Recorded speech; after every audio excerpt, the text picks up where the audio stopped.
समन्त चक्रवालेषु अत्रा गच्छन्तु देवता सद्धम्मं मुनिराजस्स सुनन्तु सग्गमोक्खदं धम्मස්සවන කාලෝ අයං බදන්තා ධම්මස්සවන කාලෝ අයං බදන්තා ධම්මස්සවන කාලෝ අයං බදන්තා නමෝ තස්ස භගවතෝ අරහතෝ සම්මා සම්බුද්දස්ස නමෝ තස්ස භගවතෝ අරහතෝ සම්මා සම්බුද්දස්ස නමෝ තස්ස භගවතෝ අරහතෝ සම්මා සම්බුද්දස්ස සද්ධා බුද්ධ සම්පන්න කාරුණික පින්වත්නි සසරෙන් නිවනට කියන මාතෘකාව යටතේ දේශනා කරගෙන ලබන ධර්ම දේශනා මාලාවේ මේ වෙනකොට දීර්ඝ විස්තරයක් දේශනා කරලා තියෙනවා. මේ අවස්ථාව වෙනකොට කරුණ 189ක් අපි දේශනා කරලා තියෙනවා. ඒ කරුණ 189ක් තුළම පෙන්වලා දුන්නේ නිස්සත්ත්ව නිචීව කියන ස්වභාවය, සත්‍යයක් නැහැ, ජීවයක් නැහැ, නාම රූප දෙකක ක්‍රියාවක් තියෙන බව ඒ ධර්ම දේශනා රාශිය තුළින්ම අපි පෙන්වලා දුන්නා. ඒ කරුණ පොඩ්ඩක් කෙටියෙන් සිහිපත් කරලා අදත් ධර්ම දේශනාවේ ඒ ඉදිරි කරුණු දේශනා කරනවා. 28ක් රූප අපි දේශනා කළා. ඒ රූප කියන එකේ තේරුම දැන් ඔයත් දන්නවා. රූප කියන්නේ රුප්පණේවත් වෙනස් වීම. ඒ සත්‍යයේ පුච්චලයේ නෙමෙයි, ඒ සතර මහා ධාතුවේ වස්තුදාස්තක කලාපේ විපරිණාමය වෙනස් වීම. ඒ වගේම ద్వාර 6ක් පිළිබඳව අපි දේශනා කළා. ඒ ద్వාර 6න් 5ක් රූප ධර්ම හැටියට, එක ద్వාරයක් නාම ධර්ම හැටියට. ద్వාර කියන්නේ දොරවල්, චක්කු ద్వාර, සෝත ద్వාර, ගාන ద్వාර, චිව ద్వාර, කාය ద్వාර. ඇස කන නාසය දිව ශරීරය මේ සියල්ල සතර මහා ධාතු හැටියට පෙන්වලා දුන්නා. මන ආයතනයේ නාම ධර්මයේ හැටියට අපි පෙන්වලා දීලා තියෙනවා. ඒ ద్వාර 6න් ඇතුල් වෙන ආරම්මන 6ක් තියෙනවා. රූපාරම්මන, ශබ්දාරම්මන, ගන්ධාරම්මන, රසාරම්මන, පොට්ටබ්බාරම්මන, ධම්මාරම්මන. මේ ආරම්මන වලිනුත් ධම්මාරම්මන කියන එකෙන් රූප ධර්මත් මනසින් ගන්නවා. වේදනා, සංඥා, සංස්කාර කියන නාම ධර්මනුත් මනසින් ගන්නවා. එතනක් තියෙන්නේ නාම රූප දෙකක්. ඒ ආරම්මන 6න් පෙන්වලා දුන්නා. ඒ වගේම විඥාන 6ක් අපි දේශනා කළා. ඒ විඥාන 6ම නාම ධර්ම ඔයත් දැන් මේ පිළිබඳව හොඳට දන්නවා. චක්කු විඥාන, සෝත විඥාන, ගාන විඥාන, චිව විඥාන, කාය විඥාන, මනෝ විඥාන. ඒ පිළිබඳව පැහැදිලි විස්තර පසුගිය දේශනා තුළ තියෙන විඥාන 6ම නාම ධර්ම. ඒ කරුණු එකතු කරන ස්පර්ශ 6ක් තියෙනවා. ඒ ස්පර්ශ 6ම නාම ධර්ම. චක්කු සංපස්ස, සෝත සංපස්ස, ගාන සංපස්ස, ජීව සංපස්ස, කාය සංපස්ස, මනෝ සංපස්ස. මේ ස්පර්ශ 6ම නාම ධර්ම. ඒ ස්පර්ශ 6 නිසා සකස් වෙන විඳීම් 6ක්, වේදනා 6ක් දේශනා කළා. චක්කු සංපස්සජා වේදනා, සෝත සංපස්සජා වේදනා, ගාන සංපස්සජා වේදනා, ජීව සංපස්සජා වේදනා, කාය සංපස්සජා වේදනා, මනෝ සංපස්සජා වේදනා. ඒ වේදනා 6ම නාම ධර්ම. ඒ වගේම සංඥා 6ක් දේශනා කරා. රූප සංඥා, ශබ්ද සංඥා, ගන්ධ සංඥා, රස සංඥා, පොට්ටබ්බ සංඥා, ධම්ම සංඥා. සංඥා 6ක් නාම ධර්ම. සංඥා කියන්නේ හඳුනා ගන්න. ඒවත් නාම ධර්ම. සංචේතනා 6ක් දේශනා කරා. චේතනා කියන්නේ කර්මවලට. සිත බලවත් වෙන තැන චේතනාවයි. ඒ පිළිබඳව පැහැදිලි විස්තර ඒ පසුගිය දේශනා තුළ තියෙනවා. ඒ චේතනා 6ක් නාම ධර්ම. ඒකම දේශනා කළ තෘෂ්ණා 6ක්. රූප තණ්හා, ශබ්ද තණ්හා, ගන්ධ තණ්හා, රස තණ්හා, පොට්ටබ්බ තණ්හා, ධම්ම තණ්හා. ඒ තෘෂ්ණා 6ක් නාම ධර්ම. ඇයි නාම ධර්ම කියන්නේ? සිතේ උපදින නිසා. සිත තුළ සකස් වෙන නිසා ඒවට නාම ධර්ම කියනවා. තෘෂ්ණාව සකස් වෙන්නේ සිත තුළ. විතර්ක හයක් දේශනා කළා. විතර්ක කියන්නේ කල්පනා කරනවා. විතර්ක හයක් දේශනා කළා. රූප විතක්ක, ශබ්ද විතක්ක, ගන්ධ විතක්ක, රස විතක්ක, පොට්ටබ්බ විතක්ක, ධම්ම විතක්ක. ඒ ධම්ම විතක්ක කියන කාරණේ රූපත් කල්පනා කරනවා. තමන් විදපු සිතුවිලි පිළිබඳව කල්පනා කරනවා. හඳුනාගත්ත දේවල් සංඥා පිළිබඳව කල්පනා කරනවා. සිත බලවත් වෙලා චේතනා බවට පත්වෙච්ච ස්වභාවයම කල්පනා කරනවා. ඒතර වේදනා සංඥා සංස්කාර කියන ධර්මයන් නාම ධර්ම. ඒතර විතර්කය කියන්නේ කල්පනා කරනවා. මනසින් කල්පනා කරනවා. ඒක නාම ධර්ම. ඒතර රූප විතර්ක කරනකොට සිත නාම රූප සතර මහා ධාතු. ශබ්ද පිළිබඳව කල්පනා කරනකොට සිත නාම ශබ්දේ රූප. ගන්ධයන් පිළිබඳව කල්පනා කරනකොට ගන්ධය රූප සතර මහා ධාතු එය සුද්දාස්තික කලාපය ඒ සිත නාම. රස විතර්ක රසයන් පිළිබඳව කල්පනා කරනකොට කල්පනා කරන සිත නාම රසේ රූප. ඒවත් සතර මහා ධාතු. පොට්ටබ්බ විතක්ක සීත උෂ්ණ දෙක පිළිබඳව කල්පනා කරනකොට සීත උෂ්ණ දෙක රූප ඒ කියන්නේ සතර මහා ධාතු ඒවත් සුද්දාස්තික කලාප. ධම්ම විතක්ක කියන තැනදී විතරක් අර නාමයනොත් රූපයනොත් කල්පනා කරනවා. ඒ විතර්ක 6 නාම ධර්ම. විචාර 6ක් දේශනා කළා. විතර්කයට පස්සේ ඉන්නේ විචාරය.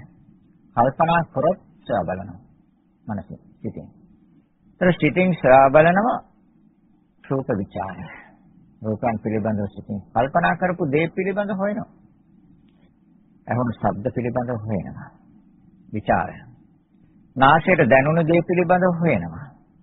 දිවෙන් විඳ රසය පිළිබඳව හොයනවා. නැවත නැවත හොයනවා. ඒ ශරීරයෙන් ලැබපු පහස පිළිබඳව හොයනවා. මුලින්ම එන්නේ විතර්ක, ඊගාවට එන්නේ විචාරය. ඒ වගේම මානසික ගත අරමුණු හොයනවා. විතක්ක විචාර. දෙකම නාම ධර්ම. ස්කන්ධ පහක් පිළිබඳව දේශනා කළා. රූපස්කන්ධ, වේදනාස්කන්ධ, සංඥාස්කන්ධ, සංස්කාරස්කන්ධ, විඥානස්කන්ධ. එයින් එකක් රූපස්කන්ධය. ඒ කියන්නේ සතර මහා ධාතුවේ වස්තුස්තර කලාපේ රූපස්කන්ධය.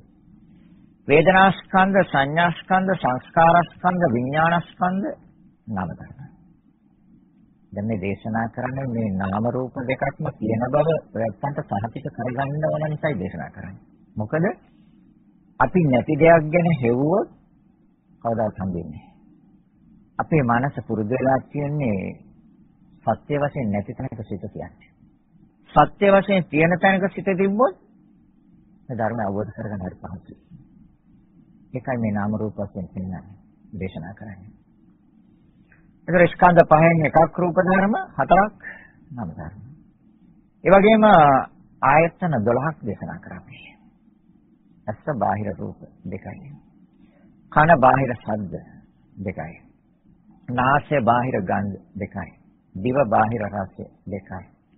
ශරීරය සීතෝෂ්ණ දෙකයි. මනස අරමුණු. ඒ ආයතන 12න් 10 මාරක් අයිති වෙන්නේ රූපවලට. මන ආයතනය හා මන ආයතනයට ගන්න වේදනා සංඥා සංකාර කියන නාම ධර්මය. ඒතකොට එතනින් භාගයක් වෙනවා. මාරක් රූප එකමාරක් නාම ධර්ම. ඇස බාහිර රූප දෙකම රූප. කන බාහිර ශබ්ද දෙකම රූප. රූප කියන්නේ සතර මහා ධාතු සුද්දාස්තක කලාප. නාසය රූප බාහිර ගන්ධ රූප සුද්දාස්තක කලාප. දිව රූප බාහිර රස රූප. ශරීර රූප සීතෝෂ්ණ දෙක රූප සුද්දාස්තක කලාපේ. මනස නාම ගන්නවන රූපයක් පිළිබඳව රූප ප්‍රභාගයක් තියෙනවා. එතන වේදනා සංඥා සංකාර කියන ඒවා ගත්තොත් මනසින් නාම. එතකොට එකමාරයි 12. 10 මාරක්ම රූප. වෙන් කරන්න හොඳට වෙන් කරන්න. වෙන් කළා තමයි හම්බෙන්නේ නාම රූප දෙක. ඊට පස්සේ අපි බෙදුවා 18කට. මේ 18කට දේශනා කරන ක්‍රමය තුල ඉතාම පැහැදිලිව මේ නාම රූප වෙන යනවා. තාමත් පැහැදිලිව. ඒ තමයි ඇහෙන් තියෙන කර්ම තුනයි. ඇස, ගෝචර වෙන්නේ බාහිර රූප දෙක නිසා සිත. සිත නාම. එසයි රූපේ. රූප. ඒකට කියව චක්කු ධාතු, රූප ධාතු, චක්කු විඥාන ධාතු. විඥාන ධාතු නාම, චක්කු ධාතු, රූප ධාතු, රූප. සෝත ධාතු, ශබ්ද ධාතු, සෝත විඥාන ධාතු.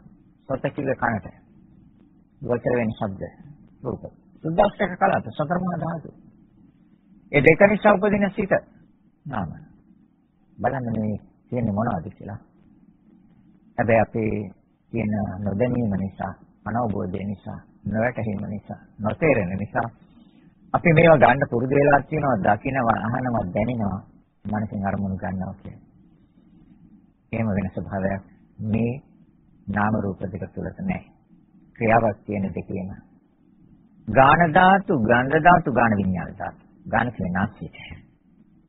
ගෝචර වෙන්නේ ගන්ධ සුවඳ. දෙක නිසා සිත. කර්ම තුනයි. දිව බාහිර රාශිය දෙක නිසා සිත.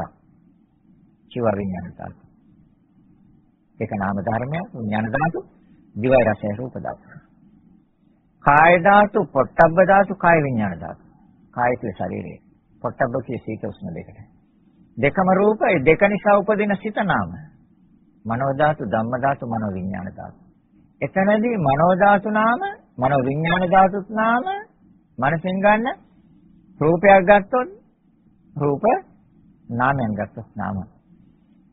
දැන් බලන්න මේ 18ට වෙන් කරලා බලන්න සත්‍යෙක් කොහෙද ඉන්නේ කියලා. පුච්චලෙක් කොහෙද ඉන්නේ කියලා. කෙනෙක් කොහෙද ඉන්නේ කියලා. අවිද්‍යාව නිසා, මෝහය නිසා, මුලාව නිසා අපි මේ සත්‍ය සංඥාව තුළ පැටලිලා ඉන්නවා. පළමුවෙන් ගලව ගන්න ඕනේ මේ සත්‍ය නිච්චය. ධාතු කියන වචනේ අර්ථයම තමයි ශුන්‍යයි කියන එක. හිස් ගතියසු දෙන්නේ. ඒතර ඒ 18කට බෙදුවා අපි. බෙදලා පෙන්වන එතනක් තියෙන නාම රූප දෙකක්. ඊගාවට අපි බෙදුවා ඉන්ද්‍රියන් 22කට. පසුගිය දේශනා තුළ ඉන්ද්‍රිය කියේ කර්මයට. ඉන්ද්‍රිය කියන අධිපති කර්මයයි කියන එක පැහැදිලි කරා ඉන්ද්‍රිය කර්මයන් තුළින්. චක්ක ඉන්ද්‍රිය, සෝත ඉන්ද්‍රිය, ගාන ඉන්ද්‍රිය, චිව ඉන්ද්‍රිය, කාය ඉන්ද්‍රිය, රූප. අසකන නාසය දිව ශරීරය රූප. ස්ත්‍රී පුරුෂ ජීවිත මන. ස්ත්‍රී ඉන්ද්‍රිය, පුරුෂ ඉන්ද්‍රිය, ජීවිත ඉන්ද්‍රිය, රූප. හැබැයි ජීවිත ඉන්ද්‍රිය දෙකක් තියෙනවා. නාම ධර්මයකුත් තියෙනවා ජීවිතේ, නාම ජීවිත ඉන්ද්‍රිය කියලා. රූප ධර්මයකුත් තියෙනවා රූප ජීවිත ඉන්ද්‍රිය කියලා. එතන දෙකක් තියෙනවා. මොකද සිත ප්‍රවෘත්තිය නොකැඩී නොසිඳී ඇදගෙන යන්නේ නාම ජීවිත ඉන්ද්‍රිය. මේ සතර මහා ධාතේව සුද්දාස්ත්‍රක කලාපයෙන් නොකැඩී නොසිඳී ඇදගෙන යන්නේ ජීවිත ඉන්ද්‍රිය රූපේ. ඒ ජීවිත ඉන්ද්‍රිය රූප සතර මහා ධාතේවත් සුද්දාස්ත්‍රක කලාපේ. යාට බලය දීලා තියෙන කර්මය. නාම ජීවිත ඉන්ද්‍රිය වෙනස්. දැන් සිත හතරක් නැතුව එක සිතක් නැති වෙනකොට තව සිතක් හදනවා. ඒ සිත නැති වෙනකොට තව සිතක් වෙනවා. දැන් මේක නැවතුනොත් මොකද වෙන්නේ? එතනින් ඇති ඉවරයි.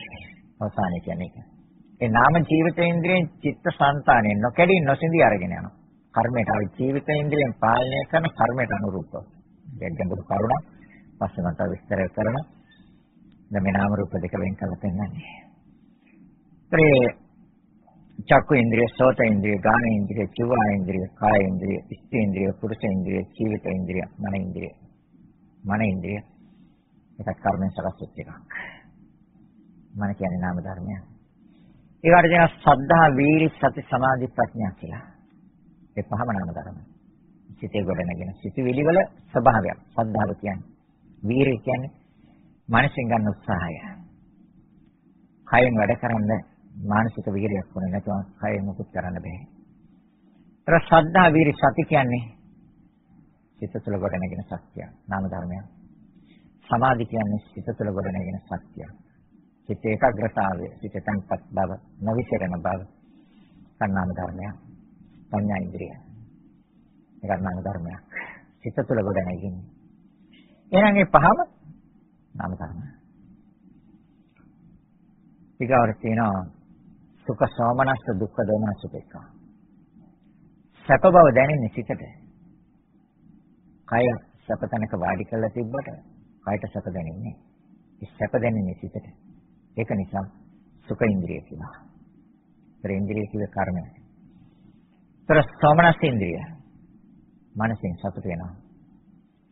දුක්ඛ ඉන්ද්‍රිය. කය යම් අපහසු තැනක තිබ්බොත් ඒක දැනෙන්නේ මනසට. ඒ දුක්ඛ ඉන්ද්‍රිය. දෝමනස් ඉන්ද්‍රිය. අරමුණු විස නොවීම තුළ බලාපොරොත්තු කඩවීම තුළ අනිෂ්ඨ ආරම්මන තුළ එන්නේ දෝමනස් ඉන්ද්‍රිය. මේ හතරම නැති වෙලාවද තියෙන්නේ උපේක්ඛා ඉන්ද්‍රිය. පහන නාම ධර්ම. අනිත් නාම ධර්ම තුනක් පැහැදිලි කරාමම අනඤ්‍ය සංඥා සාමිති ඉන්ද්‍රිය. හැබැයි ඒවා ඉදිරියේදී ලැබෙයි. සෝවාන් සතරදාගාමී අනාගාමී කියන සතර මාර්ග සතර ඵලවලදී බලවත් වෙලා එන ඒවා. නාම ධර්ම. අඤ්ඤ ඉන්ද්‍රිය, අනඤ්ඤතාව ඉන්ද්‍රිය. ඒ සියල්ල නාම ධර්ම. තේරෙනවද? ඒ තුනක් නාම ධර්ම. එහෙනම් එතනින් බෙදුවත් හම්බෙන්නේ නාම රූප දෙක. වෙන මොකද හම්බෙන්නේ? ඊගොඩ අපි බෙදුවා භව තුනකට. කාම භව බෙදුවා. නිර වශයෙන් බෙදුවා. මනුෂ්‍ය ලෝක, දිව්‍ය ලෝක වශයෙන් බෙදුවා. රූපාවචර බ්‍රහ්ම ලෝක වශයෙන් බෙදුවා. ඒතර කාම භව, රූප භව, අරූප භව. ඒ දෙක තුල පහළ වෙන්නේ එක රූප භවයක්. රසඤ්ඤතලේ එතන තියෙන රූපකයක් විතරයි, සතර මහා ධාතුන් විතරයි එතන තියෙන්නේ. එතන සිතේ පැවැත්මක් නැහැ. තමයි ඒක ඕකාර භව කියලා කියන එකට.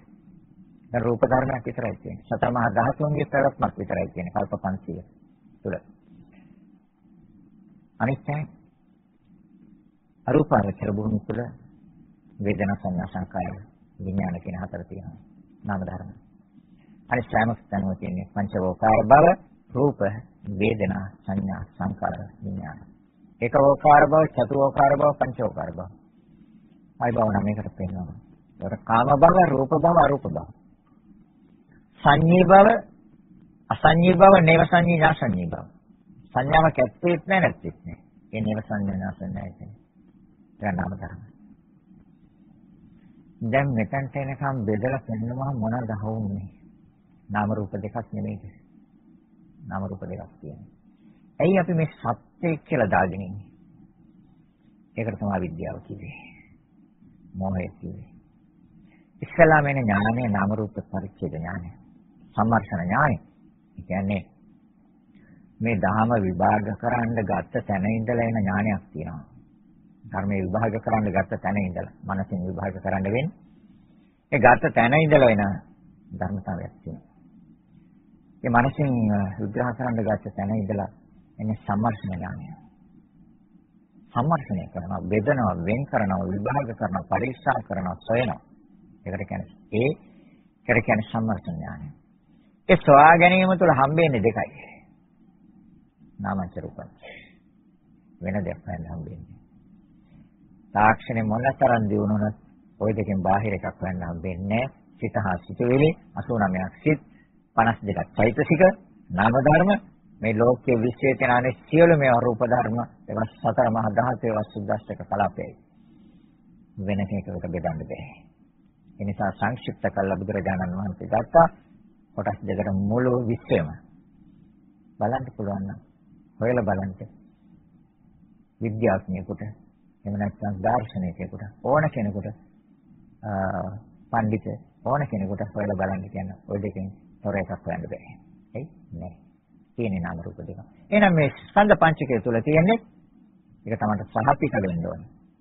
තමන්ට හොඳට ස්ථාවර වෙන්න ඕනේ. නෑ මෙතන මම කියලා කෙනෙක්. හැබැයි සම්මුති වශයෙන් ගන්න.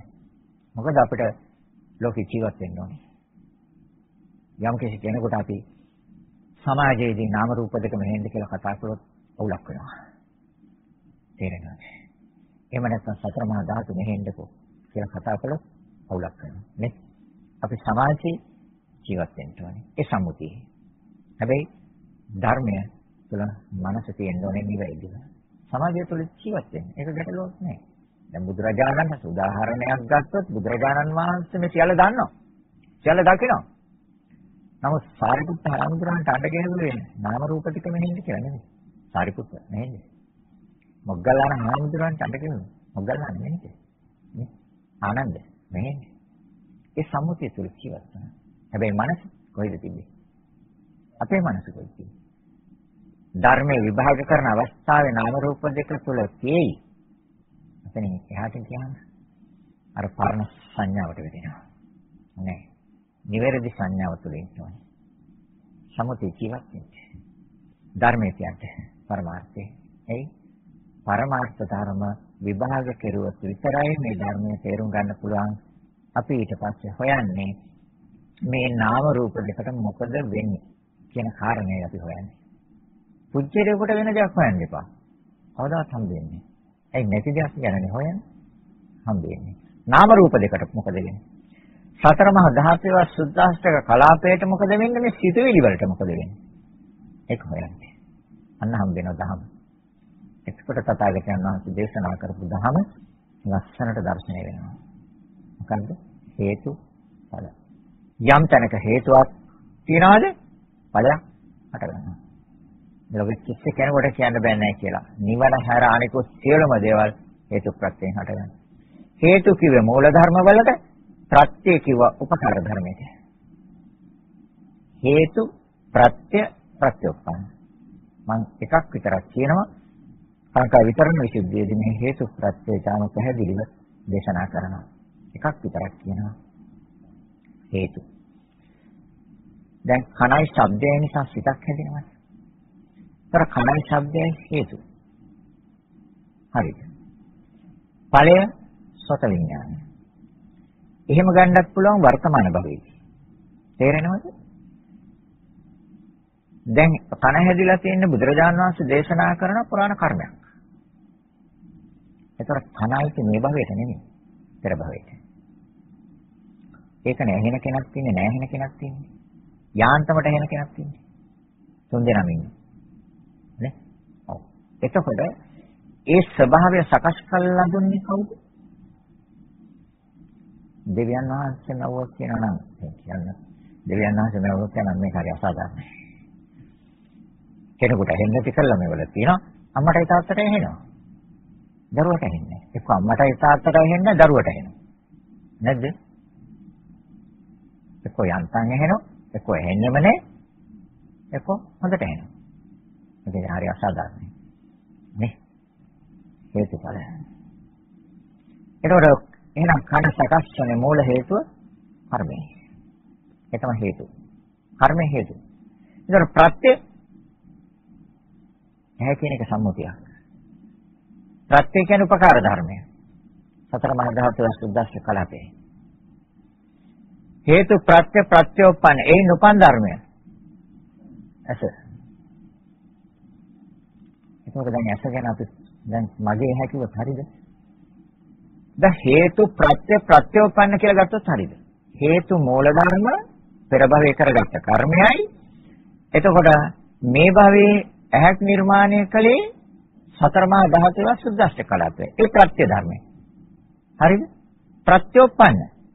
උපකාරයෙන් උපන්න. හේතු ප්‍රත්‍ය ප්‍රත්‍යෝපන්න. එහෙනම් ඇස ඒ විදිහට දකින්න.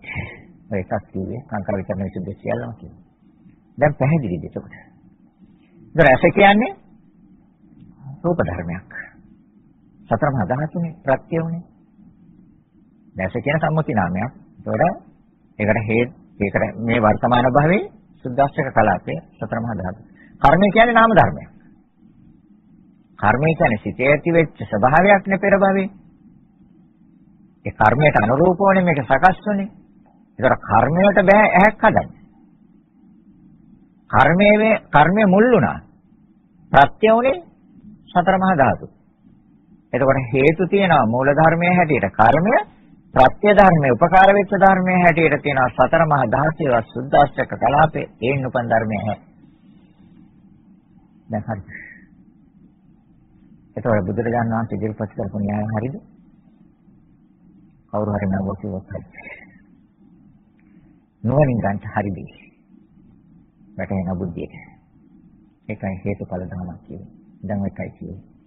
තේරෙනවද? එතකොට දැන් එතන තියෙන්නේ කර්මය කිව නාම ධර්මයක්. නාම ධර්මයට හදන්න බෑ. හැ. එයා සහයෝගයක් ගත්තා. උදව්වක් ගත්තා. උපකාරයක් ගත්තා. කාගෙන්ද? සතර මහා ධාතු. ඒවත් සුද්දාස්තක කලාපේ. ඒ උපකාරය ගත්තා. ඒකෙන් හැදුවා එකක්. එහෙනම් ඇහැ මමද මගේද මට අයිතිද මගේ ආත්මය කිව්වත් හරිද? දැන් හේතුඵල කිව්වත් හරිද? හේතුන්ගේ ඵලයක් කිව්වත් හරිද? ඒක නිවැරදි දර්ශනය. මේ විශ්වයේ තියෙන සියල්ලම ඔය ආකාරයේ කරුණු ඉදිරියේදී පැහැදිලි කරන සංකාර විතරන විසුද්ධියේදී මම මේ දැන් කියන්නේ තාම දිට්ඨි විසුද්ධිය තව කරුණු 12ක් දේශනා කරන්න තියෙනවා. ඒක දේශනා කරලා ඊට පස්සේ හේතුඵල ධර්මතාවයන් එකින් එක පැහැදිලි කරනවා. අද දේශනාව සඳහා තියෙන්නේ පටිච්ච සමුප්පාදයේ අංග 12. මා මේක එකින් එක විස්තර කරලා ඊට පස්සේ මේ එකක් අනිත් එකට ප්‍රත්‍ය වෙන ආකාරය පැහැදිලි කරනවා සංකාර විතරන විසුද්ධියේදී. අවිද්‍යාව කියන්නේ මොකක්ද? දැන් කතා කරනවානේ අපි අවිද්‍යාව කියලා කතා කරනවා. අවිද්‍යාවට කියන තවත් වචනයක් තමයි මෝහය. මුලාව. නොදන්නාකම. නොතේරෙනකම. නොවැටහීම. අනවබෝධය. තේරෙනවද? ඒක තමයි අවිද්‍යාව කියන්නේ. දැන් බුදුරජාණන් වහන්සේ දේශනා කරනවා මහණෙනි අවිද්‍යාව දුක්ඛ අඥාන. අඥානං කිව්වේ නුවණ නැහැ. ඥානං කිව්වොත් නුවණ. ඒතර අඥාන. බුදුරජාණන් වහන්සේ දේශනා කරන මහණෙනි අවිද්‍යාව මෙන්න. දුක්ඛ අඥානං දුක දන්නේ. දුක්ඛ සමුදය අඥානං. ඒ දුකට හේතුව දන්නේ නැහැ. දුක්ඛ නිරෝධය අඥානං. ඒ හේතු අයින් කරාම ඵල නිරෝධයක් වෙන බව දන්නේ නැහැ. නිවන දන්නේ නැහැ. දුක්ඛ නිරෝධගාමිනී ප්‍රතිපදා අඥානං. ඒ උතුම් වූ නිවන සියල්ලෙන් නිදහස් වීම විමුක්තිය ඒකට යන මඟ දන්නේ. දුක්ඛ නිරෝධගාමිනී ප්‍රතිපදා ඥාන. පුබ්බන්තය ඥාන. පෙර භවය දන්නේ. අපරන්තය ඥාන. අනාගත භවය දන්නේ. පුබ්බන්තය අපරන්තය ඥාන. අනාගත අතීත භවය අනාගත භවය දෙකම දන්නේ. පටිච්ච සමුප්පාද ධම්මේ අඥාන අවිද්‍යාව. තේරුණාද අවිද්‍යාව? පටිච්ච සමුප්පාද ධර්ම. ඒතකොට දුක දන්නේ, දුකට හේතුව දන්නේ, දුක නැති කිරීම දන්නේ, නැති කිරීමේ මාර්ගය දන්නේ, පෙර භවය දන්නේ, අනාගත භවය දන්නේ, පෙර භවය හා අනාගත භව දෙකම දන්නේ. පටිච්ච සමුප්පාද ධම්මේ දන්නේ නැහැ අවිද්‍යාව. නැවත දේශනා කරන සතාගතයන් වහන්සේ දුක්ඛ ඥාන. අහලා තියෙනවා. දුක්ඛ ඥාන. දුක පිළිබඳව නුවණ තියෙනවා මට. දුක්ඛ ඥාන. දුක්ඛ සමුදය ඥාන. ඒ දුක් ඇති කරන හේතුව හේවත් සමුදය හේවත් හේතුව පිළිබඳව නුවණ. දුක්ඛ සමුදය ඥාන. දුක්ඛ නිරෝධය ඥාන. ඒ හේතු අයින් කළොත් සහ මුලින් චුට්ටක්ක පිටිරින් නැතුව හේතු අයින් කළොත් ඒ සියලු දුක් නිරෝධ වෙන බව. අවසන් බව. නිරෝධය නිවන. දුක්ඛ නිරෝධය ඥාන. නුවණින් දන්නවා. දුක්ඛ නිරෝධගාමිනී ප්‍රතිපදා ඥාන. ඒ නිවන අවබෝධ කරන මාර්ගය දන්නවා. ආර්ය අෂ්ටාංගික මාර්ගය.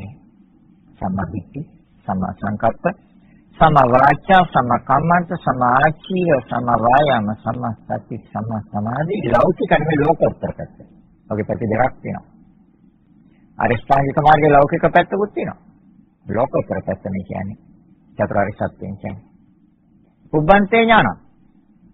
පෙර භවය දන්නවා. අපරන්තේ ඥාන. අනාගත භවයක් දන්නවා. පුබ්බන්තේ අපරන්තේ ඥාන. දෙකම දන්නවා. පටිච්ච සමුප්පාද ධම්මේ ඥානං විද්‍යාව. පටිච්ච සමුප්පාද ධර්මයේ දන්නවා. දැන් හරිද?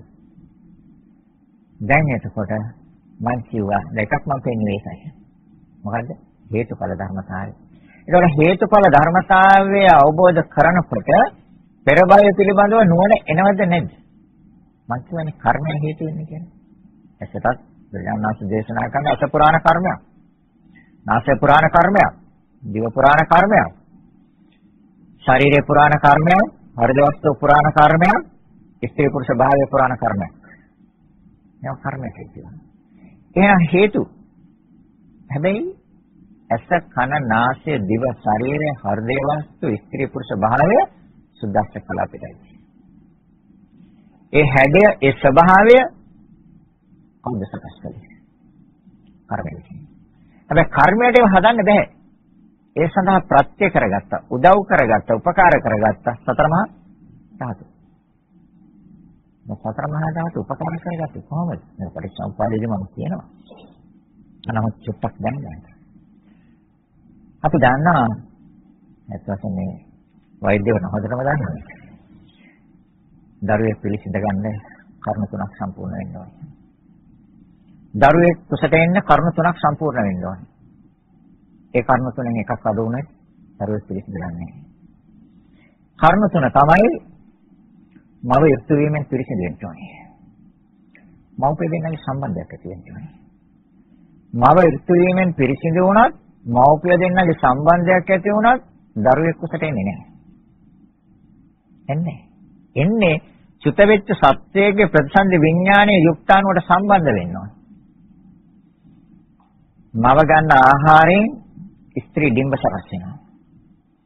පියා ගන්න ආහාරයෙන් පුරුෂ සක්‍රාම සකස් වෙනවා. මේ දෙක සංසේචන වෙන ගර්භාෂය. ડોක්ටර්ස්ලා හඳුනන සියලු දෙනා දන්නනේ. එතකොට මේ ගර්භාෂයේ ස්ත්‍රී ඩිම්බත් පුරුෂ සක්‍රාණුව මේ දෙක සංසේචනය වුණාම ඒකට කියන යුක්තාණුව කියලා. යුක්තාණුවයි සතර මහා භූතයන්ට. තේරෙනවද කියන්නේ? යුක්තාණුව සතර එයි මවගත් ආහාරය සතර මහා ධාතු. තාත්තගත් ආහාරය සතර මහා ධාතු. එහෙනම් මේ දෙකේ නිර්මාණය වෙච්ච දේ සතර මහා ධාතුන් තමයි. හැබැයි සතර මහා ධාතුන්ට ක්‍රියාත්මක වෙන්න බෑ.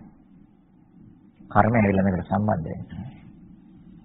පෙර භවයේ කරගත් කර්මයක් එක්ක පැටලිච්ච චුති ප්‍රතිසන්දි දෙක සම්බන්ධ කරනකොට එන්නේ ප්‍රතිසන්දි විඥානය මේක සම්බන්ධ වෙනවා. එතනදී ක්‍රියාව පටන් ගන්නවා. එතකොට දැන් පැහැදිලිද එතකොට? හේතුඵල ධර්මතාවයන් තමයි. හා? දැන් අපි හිතන දරුවෙක් පිළිසිඳ ගත්තා කියලා. කවුද පිළිසිඳ ගත්තේ? කවුද පිළිසිඳ ගත්තේ? නාම රූප දෙක ක්‍රියාව පටන් ගත්තා. එතකොට විඥානය කියන්නේ නාම ධර්මයක්. ඒ නාම ධර්මයන් මේ රූප ධර්මයට ප්‍රත්‍යයයි.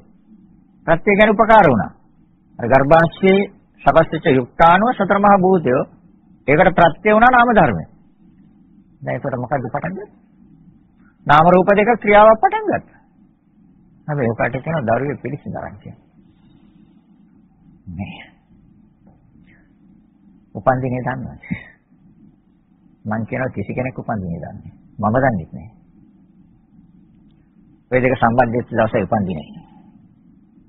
චුති ප්‍රතිසන්දි දෙක සම්බන්ධ වෙච්ච දවසේ උපන්දිනේ අම්මා දන්නවද? එහෙනම් අපි උපන්දිනයක් ගන්න. හැබැයි නිවැරදි උපන්දිනේ දන්න කෙනෙක් ලෝකෙ හිටියා. අද නැහැ පිළිනවම් කරන්න. හවුද? බොසතන් වහන්සේ. එදා තුසිත දිව්‍ය ලෝකේ නික්මුනේ දැනගෙන නෙමෙයිද? හා? දැනගෙන නික්මුනේ. ඒතර එදා මම දේවියගේ කුස පිළිසිඳ ගත්තේ දැනගෙන නෙමෙයිද? දැනගෙන පිළිසිඳ ගත්තා. එදා තමයි උපන්දිනේ. දැන් මෙතන ඉන්න කිසිම අම්ම කෙනෙකුට කියන්න පුළුවන් දරුවා ආපු දවස්. පුළුවන් කියන්නේ. එහෙනම් මේ උපන්දිනේ කියන්නේ බොරුවක් නේ. හා? ඒක ලෝකෙට පෙන්වන්න දෙයක්. කොලයක් ඉදිරිපත් කළා මම ආවේ මේ දවසේ කියලා. ඒකට දාගන්න. දැන් ඒක උපන්දින පාටියක උත්සවේ කවද්ද ගන්නේ? සම්මුති ලෝකේ ජීවත් වෙන එක ගන්න කමන්නේ. හැබැයි දැනගන්න. මේ භවයට ආපු දවස තමයි උපන්දිනේ. එහෙනම් දැන් එතකොට පැහැදිලිද හේතුඵල? දැන් එතකොට මේක නිවැරදිව දන්නවා නම් විද්‍යාව නෙමෙයි. විද්‍යාවද අවිද්‍යාව. අවිද්‍යාව නෙමෙයි. විද්‍යාවට එනවා. අනිත් තවත් තියෙනවා. විද්‍යාවට එන්නේ. ඒකට දුක දැනගන්න ඕනේ, දුකට හේතුව දැනගන්න ඕනේ, දුක නැති කිරීම දැනගන්න ඕනේ, නැති කිරීමේ මාර්ගය දැනගන්න ඕනේ. දැන් මේ ඉදිරියේදී තමයි දේශනා කරන මේ චතුරාර්ය සත්‍යය. ඒතර පුබ්බන්තේ ඥාන. පෙර භවයේ දැන් ඥානෙ තියෙනවානේ. දැන් හරියද? ඒතර මේ ක්‍රමයේම නේද අනාගතයට යන්නේ. ඒතර මේ භවයේ කරගන්න කුසල කර්මයන් තුළ ලගින විඥාණය අවසාන භවයේ ඔය ඉන්න එකක් අරන් දෙනවා. කුසල ආරම්මණයක් හෝ අකුසල ආරම්මණයක්. ඊගව භවයට සම්බන්ධයි. ඒතර ඊගව භවයට සම්බන්ධ වෙන්නේ පුච්චලෙක් නෙමෙයි. සත්‍යයකුත් නෙමෙයි. අර සතරමා ධාතුන්ගේ හැඩයක් හදනවා. සිතේ ඇති වෙන ස්වභාවය අනුව. ඒ නිසා තමයි තථාගතයන් වහන්සේ මේකට දේශනා කරන්නේ මනෝ සංචේතන ආහාරය. සංසාර ප්‍රවෘත්තියට. මනෝ සංචේතන. මනස, සිත, චේතනා කියේ කර්මයට. සිත තුළ ගොඩනැගෙන කර්මය ආහාරයක් වෙනවා සංසාර ප්‍රවෘත්තියට. එතකොට මනස තුළ ගොඩනැගෙන සිතුවිලි වල ස්වභාවය ඒ කර්ම නාම ධර්ම නෙමෙයිද? ඒතකොට නාම ධර්මයන් නෙමෙයිද රූප ධර්මයන්ට ප්‍රත්‍ය උනේ? සත්‍ය පිළිසිඳ ගත්තද? දැන් වාඩි වෙලා ඉන්නේ කවුද? නාම රූප දෙක. නැගිටින්නේ. නාම රූප දෙක. ක්‍රියාවක් තියෙන්නේ. නාම රූප දෙක ක්‍රියාවක් තියෙන්නේ. සත්‍ය හොයන්න එපා. පුච්චලේ හොයන්න එපා. සත්‍යයකට වෙන දෙයක් ගැන හොයන්නත් එපා. එහෙම හොයන්න ගියොත් කවදාවත් මේ ධර්ම තේරෙන්නේ අවබෝධ කරන්න බෑ. නාම රූප දෙකට මොනකද වෙන්නේ කියලා බලන්න. නාම රූප දෙකේ සකස් වීමක් තමයි තියෙන්නේ. එහෙනම් ආයි තථාගතයන් වහන්සේ දේශනා කරනවා මහණෙනි. මේ ස්කන්ධයන්ගේ තියෙන සංගුණ අර්ථයක්. අපි ඒක ගත්තා. ස්කන්ධ පහයි රූප, වේදනා, සංඥා, සංකාර, විඤ්ඤාණ. සංගුණ අර්ථයක් තියෙන්නේ. ඒ සංගුණ අර්ථයක් කියන්නේ හැංගිලා කියන්නේ. ඒ හැංගිච්ච හින්දානේ අපිට එක්කෙනෙක් කරලා පෙන්නන්නේ. ඔක බෙදලා වෙන් කරලා පෙන්වනවා නම් එක්කෙනෙක් ගන්න බැහැනේ. තේරෙනවද මං කියන්නේ? පැහැදිලිද කියන්නේ? එක්කෙනෙක් වශයෙන් අපි අරගන්න පුරුදු වෙලා තියෙන්නේ ඒ ස්කන්ධ පංචකේ යථාර්ථය හංගලා තියෙනවා. ඒ නිසා අපි කෙනෙක් හැටියට ගන්න පුරුදු වෙලා තියෙනවා. බෙදන්න පහට. පහෙන් කොයි එකේද මම ඉන්නේ කියලා හොයන්න. හොයන්න පහෙන්. අහනවා බුදුරජාණන් වහන්සේ දේශනා කරන මහණෙනි. රූපස්කන්ධයේ සත්‍යයේද? ස්වාමී භාග්‍යවතුන් වහන්සේ නැහැ. රූපස්කන්ධයේ සත්‍යෙත් නෙමෙයි. එහෙනම් වේදනාස්කන්ධයේ සත්‍යයේද? නැහැ. වේදනාස්කන්ධයේ සත්‍යෙත් නෙමෙයි. එහෙනම් සංඥාස්කන්ධයේ සත්‍යයේද? නැහැ. ඒක සත්‍යෙත් නෙමෙයි. එහෙනම් සංස්කාරස්කන්ධයේ සත්‍යයේද? නැහැ. ඒක සත්‍යෙත් නෙමෙයි. එහෙනම් විඥානස්කන්ධයේ සත්‍යයේද? නැහැ ස්වාමීනි ඒක සත්‍යෙත් නෙමෙයි. එහෙනම් මේ පහෙන් තොර සත්‍යයේද? හා? මේ පහෙන් තොර සත්‍යයකුත් නැහැ. පැහැදිලිද? මේ පහ එකට එකතු කළා නේද සත්‍ය කියන සංඥාව දාගන්නේ. මෙතනක පහට. නාම ධර්ම හතරක් තියෙනවා. රූප ධර්ම එකක් තියෙනවා. අන්න සංගෝණ අර්ථය. මේක කලින් මම පෙන්නලා දුන්නා. සංගෝණ අර්ථය ගන්න දෙදී. ඒ වගේම ආයතනයන්ගේ ආයතන අර්ථය ගන්න. ආයතන දේශනාවේදී මම දේශනා කරා. ආයතනය කියන්නේ යම් දෙයක් නිපදවන්න දායක වෙන තැන. චක්ක ආයතනය.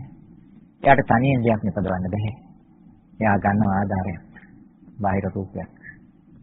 එයාට ශබ්දයක් ගන්නත් බෑ. එයාට ගන්ධයක් ගන්නත් බෑ. එයාට රසයක් ගන්නත් බෑ. එයාට සීත උෂ්ණ දෙකෙන් එකක් ගන්නත් බෑ. එයාට ගන්න පුළුවන් බාහිරින් රූපයක්. ඒකට කියන්නේ දැක්ව රූප ආයතනය. ඒතර තනියෙන් නිපදවන්න බෑ. බාහිර ආයතනය සම්බන්ධ කරගන්න. හැබැයි එයාට තනියෙන් නිපදවන්න බෑ. දැන් බලන්න ආයතන දෙකක් කියලා දෙකේම නැති දෙයක් හදුවා. මොකක්ද? චක්කු විඥානය. ඒතර ඇසේ තියනවද සිත? බාහිර රූපේ තියනවද? දැන් හේතුඵලද? ඉතින් බලන්න කොහෙන් ගත්තම මොන තැනින් මොන විදිහෙන් ගත්තත් හේතුප්‍රත්‍යය. හේතුඵල ධර්මයක් තියෙනවා. එහෙනම් ආයතනයන්ගේ ආයතනාර්ථයද දැනගන්න විතර නෙමෙයි දැකලා යනවා. ඒකනේ දර්ශනය කියන්නේ. දැකීමට මොකක්ද කියන්නේ? දර්ශන දෙකයි ලෝකේ තියෙන්නේ. මුළු ලෝකෙම තියෙන දර්ශන දෙකයි. එකක් ඇහෙන් දකිනවා, අනිත් එක මනසෙන් දකිනවා. මේක දකින්නේ මනසෙන්. ඇහෙන් දැක්කේදී බාහිර ආයතනය. මේ ආයතනයක් තව කෙනෙක්ගේ ඇහෙන් දකින්න පුළුවන්. ඇහෙන් දකින්න පුළුවන්. හැබැයි ඒ ආයතනය විසින් නිපදවනදී ඇසට අහු වෙන්නේ මනසටයි වෙන්නේ. චක්කු විඥානය ඇහැට අහු වෙනවද? මනසට අහු වෙනවා. එහෙනම් ආයතන දෙකක් එකතු වෙලා නිපදවනවද නැද්ද? දැන් ඔකට මම හිතනවා කිව්වොත් හරි. මම දැනගත්ත කිව්වොත් හරි. හා? දැන් හේතුඵල. අස හේතු, බාහිර රූප හේතු දෙකම නැති දෙයක් ආවා. හේතුඵල. මේක අර මම මුලින් සඳහන් කළ ආකාරයට ඉතින් කර්මයටත් වුණා දාලා බලන්න. පැහැදිලිද කියන්නේ? එහෙනම් ආයතනයන්ගේ ආයතන අර්ථය ගන්න. ඒ කියන්නේ නිවැරදි ස්වභාවය අර්ථය කියන්නේ නිවැරදි තේරුම සත්‍ය. ආයතනයන්ගේ ආයතන අර්ථය ගන්න එළියට. හැංගිලා කියන්නේ ආයතනයන්ගේ ආයතන අර්ථය ගන්න. අනිත් ඒවාත් ඒ විදිහට ගන්න. සෝතායතන, ශබ්ද ආයතන, ගාන ආයතන, ගන්ධ ආයතන, ඒ පිළිබඳව කිව්ව පසුගිය දේශනාවල චිව ආයතන, රස ආයතන, කාය ආයතන, පොට්ටබ්බ ආයතන, මන ආයතන, ධම්ම ආයතන.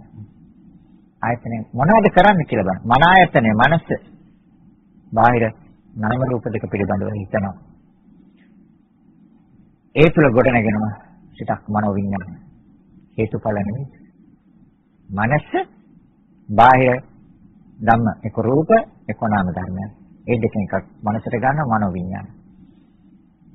ආයතනගේ ආයතන ආයතන. කල්පනා කරන්නේ කවුද එතකොට? කල්පනා කරන කෙනෙක් ඉන්නවද? සේවා බලන කෙනෙක් ඉන්නවද? හේතුඵල ධර්මතාවයන්ට. ඉතින් මේක ප්‍රායෝගික ජීවිතයේදී එදිනෙදා මේක පරීක්ෂා කරලා බලන්න පුළුවන් වැඩ කරන ගම. කිසි ගැටලුවක් නැහැ. මේ භාවනා කරන්න මේ එක තැනක වෙන කරගෙන නිශ්ශබ්ද මේ මූලික අවස්ථාවේ ටිකක් එහෙම කරගත්තොත් හොඳයි. මොකද බාහිර ශබ්ද බාහිර ඒ යම් දේවල් කනට එන වැටෙනකොට ඒක අමාරුයි. එම නිසා ඊට පස්සේ මේක පුරුදු වුණාට පස්සේ ගැටලුවක් නැහැ කිසිම මොන තැනක ඉඳගෙන මේක විභාග කරන්න පුළුවන් පරීක්ෂා කරන්න පුළුවන්. සෑම දෙයකටම අවශ්‍ය වෙන පුරුද්ද නේද?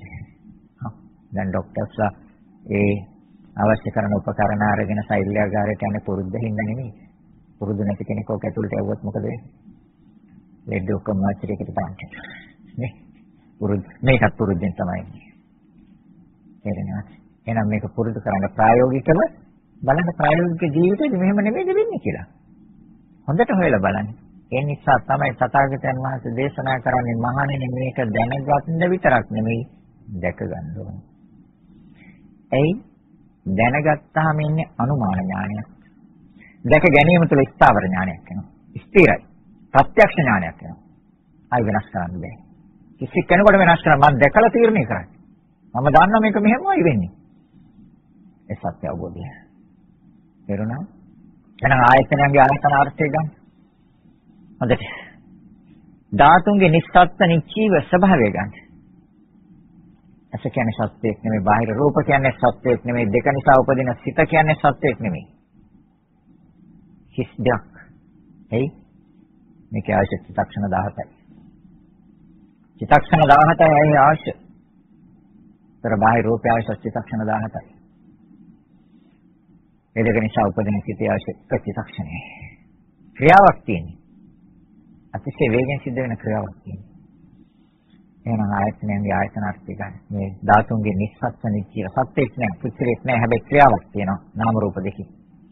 ධාතුන්ගේ නිස්සත්ත්ව නිචීව ස්වභාවය ගන්න. ඒ වගේම සත්‍ය හතරක් තියෙන ලෝකෙ වෙනස් වෙන්නේ. දුක්ඛ සත්‍ය, සමුදය සත්‍ය, දුක්ඛ නිරෝධාර සත්‍ය, දුක්ඛ නිරෝධ ගාමිනී ප්‍රතිපදාර සත්‍ය. මේක මම පටිච්චසමුප්පාද ධර්මයේදී ඉදිරියේදී දේශනා කරනවා. දැන් කාලේ එක තමයි ගැටලුව තියෙන්නේ. ඒ සත්‍ය හතර ලෝකෙ වෙනස් වෙන්නේ. ලෝකෙ දුකයි. එහෙම සැප ඇති තැනක් තියෙනවා නම් තථාගතයන් වහන්සේ අපට පෙන්වනවා මහා කරුණාවක් සියලු ලෝක සත්‍යය කෙරෙහි මහා කරුණාවක් ඇති තථාගතයන් වහන්සේ සැප ඇති තැනක් මොහතකටවත් තියෙනවා නම් කියනවා මෙතන. එන්න තැනක් නැහැ. එහෙනම් ඒ සත්‍ය හතරෙන් නොවෙනස් වෙන ස්වභාවය ගන්න. ඉන්ද්‍රියන්ගේ අධිපති භාවය ගන්න. දැන් ඉන්ද්‍රියන් 22ක් දේශනා කළා. ඒ සියලු ඉන්ද්‍රිය කියන්නේ කර්මයට නායකත්වය ගන්න කවුද කියලා හොයන්න. මට නායකත්වය ගන්න බැහැ. තමගේ ආයුෂ, තමගේ පැවැත්ම, තමගේ අවසානයේ කවුද තීරණය කරේ? දොස්තර මහත්තයාට කරන්න පුළුවන් යම් කාලයක් තියෙනවා, යම් කාර්යයක් තියෙනවා. දොස්තර මහත්තයා අවසානයේ කියනවා දැන් ගෙදර එක්කන් යන්න. නැද්ද? කැමති දෙයක් දෙන්න යට. ඇයි ඒ? දොස්තර මහත්තයාත් මාරයට යටයි. යටයිනේ. ඒක තමයි ඇත්ත. එහෙනම් කවුද මේක තීරණය කළේ? එතකොට හටගන්ම තීරණය කළේ කවුද? පැවැත්ම තීරණය කළේ කවුද? අවසානයේ තීරණය කළේ කවුද? නාම රූප දෙකේ. පුච්චලෙක්ගේ නෙමෙයි. නාම රූප දෙකේ. හටගන්ම, පැවැත්ම, අවසානයේ තීරණය කළේ කවුද? අද සියල්ල කර්මයෙන් නෙමෙයි වරදලා තේරුම් ගන්න එපා. බුදුරජාණන් වහන්සේ කොතනකවත් මහණෙනි මේ සියල්ල කර්මයෙන් හට ගන්නවා කියලා දේශනා කළා නැහැ. තේරෙනවද? එහෙනම් ඒ ස්වභාවය ගන්න ඉන්ද්‍රියන්ගේ අධිපති භාවය. ඒ වගේම තවත් එකක් තියෙනවා. අපේ සිත පවතින සම්මුතිය. සම්මුතිය තුළ පහසෙන් සිත පවතිනවා නම් සම්මුතිය කියන්නේ ප්‍රඥප්තිය. පනවගත්ත දෙයක්. ඒතකොට සම්මුතියවත් ප්‍රඥප්තිය තුළ පහසෙන් සිත පවතිනවා නම් අවිද්‍යාව. පරමාර්ථ ධර්මයන් කෙරේ. ඒ කියන්නේ නාම රූප දෙකේ. එකක් තව යක්ෂ යනකොට නාම රූප දෙක කියලා ගන්න දෙයක්වත් නැහැ. ශුන්‍ය දෙයක් හවුවෙන්නේ. තව ඉදිරියේ දෙයක්. පෙන්වලා දෙන්න. පරමාර්ථ ධර්මයන් කෙරේ පහසෙන් සිත පවතිනවා නම් විද්‍යාව. දැන් බලන්න දෙක පෙරලන්න තියෙන දෙයක් ඇත්තට. අපේ සිත තියෙන්නේ සම්මුතියවත් ප්‍රඥප්තිය තුළ. ස්ත්‍රියක්, පුරුෂයෙක්, දරුවෙක්, කුඩා ලදරුවෙක්, මහලු කෙනෙක්. ගයක් දොරක්, ගහක් ගලක්, කඳු පාරවත යාන වාහන වෙන් කරගෙන තියෙන සම්මුතිය. ඒ සෑම දෙයක් දකින ආහන දැනෙන තුළ ගන්න පරමාර්ථයට මනස විද්‍යාව. සම්මුතියවත් ප්‍රඥප්තිය තුළ මනස පවතින තාක්කල් අවිද්‍යාව. තේරෙනවද? එහෙනම් අවිද්‍යාව පිළිබඳව කරුණිකට කිව්වා.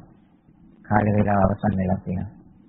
ඉදිරි ධර්ම දේශනාවේදී සංකාර විඥාන නාම රූප සලආයතන පස්ස වේදනා සංනා උපාදාන භව ජාති ජරා මරණ එකින් එක වෙන් කරලා පෙන්නනවා. ඊට පස්සේ එකින් එක ප්‍රත්‍ය විභාගය කියන්නේ උපකාර වෙලා ක්‍රියාත්මක වෙන ආකාරය නාම රූප දෙකේ ක්‍රියාව පෙන්නලා දෙන්න. ඊට ධර්ම දේශනාව අවසන් කරන කාලය නිසා හොඳයි එහෙනම් සොන්රන්ගේ ආශිර්වාදය ලැබේවා. මේ සියලු දෙනාට යහපතක් සිතක් සාන්තියක්ම වේවා. නිදුක් නිරෝගී සුවපත් භාවයේ පිර ජීවනය දීර්ඝායු සම්පත් සැලසේවා. මේ සඳහා මේ උතුම් පුණ්‍ය ශක්තිය ආශිර්වාදයක්ම වේවා කියලා හිතාගෙන සාදු කියන්නේ. ඔබ අප සෑම දිනකට මේ සියලු දිනකට මේ භවයේ තුළම උතුම් වූ නිවනින්ම සැනසීම පිණිස මේ උතුම් පුණ්‍ය ශක්තිය හේතු වාසනා වේවා කියලා හිතාගෙන සාදු කියන්නේ. සෑම දිනකටම ආශිර්වාද කරනවා. අභිවාදන සීලිස්ස නිච්ඡං වත්තාපචායිනෝ චත්තාරෝ ධම්මා වඩ්ඩಂತಿ ආයුවන්නෝ සුඛං බලං ආයුරාෝග්‍ය සම්පatti සග්ග සම්පatti නේවස අතෝ නිබ්බාන සම්පatti ඉමිනාතේ සමිච්ඡතු